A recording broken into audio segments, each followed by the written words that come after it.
Majesty. Melania and I are deeply grateful to you and Queen Camilla for your extraordinary graciousness. And to William and Kate, thank you so much. It's been so great being with you today. Thank you very much. Appreciate it. It's a singular privilege to be the first American president welcomed here. And if you think about it, it's a lot of presidents, and this was the second state visit, and that's the first, and maybe that's going to be the last time. I hope it is, actually. But this is truly one of the highest honors of my life. Such respect for you and such respect for your country. For many decades, His Majesty the King has epitomized the fortitude, nobility, and the spirit of the British monarchy and the British people. He's dedicated himself to preserving the glory and unique character of this kingdom, restoring life to the rivers and streams, supporting the works of its artists and composers, planting trees and gardens in its countryside. And I just visited one of the most beautiful I've ever seen that you just completed, and protecting the architectural integrity of cities, villages, and towns. He has uplifted the poor, cared for rural farmers, and tended to wounded veterans like nobody else.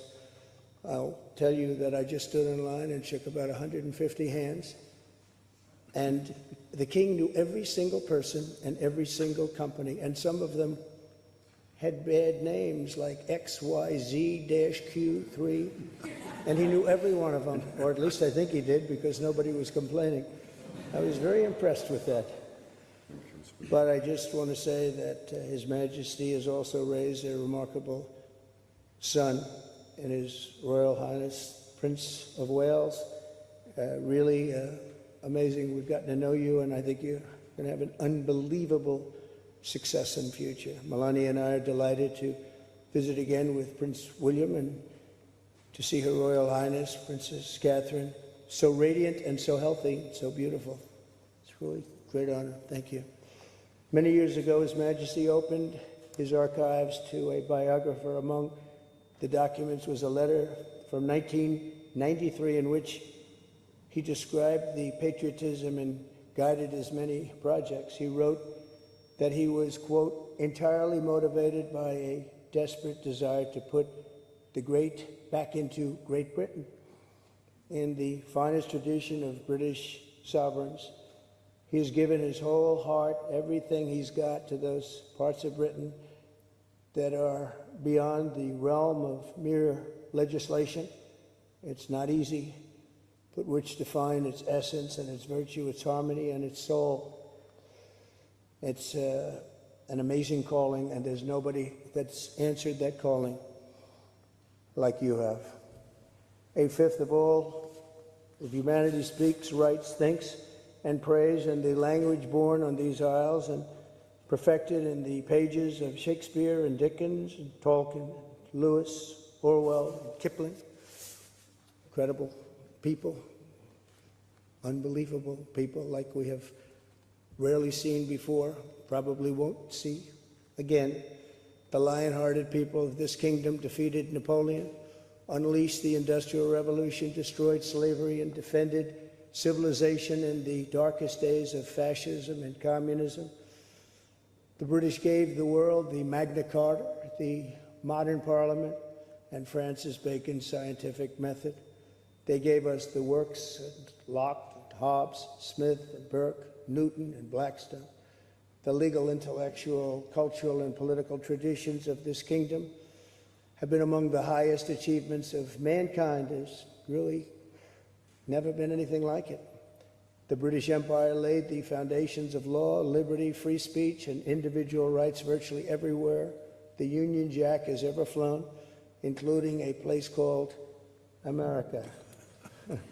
You know that place very well, don't you? His Majesty spoke eloquently about the bond which inspired Sir Winston Churchill, and the bust is in the Oval Office right now, the beautiful bust of Winston Churchill, to coin the phrase special relationship. But seen from American eyes, the word special does not begin to do it justice.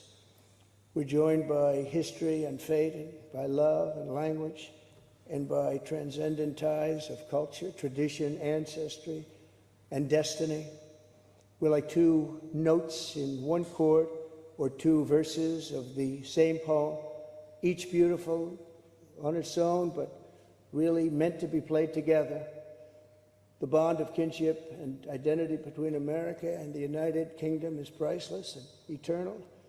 It's irreplaceable and unbreakable, and we are, as a country, as you know, doing unbelievably well. We had a very sick country 1 year ago, and today, I believe we're the hottest country anywhere in the world. In fact, nobody's even questioning it, but we owe so much of that to you and the footing that you gave us when we started.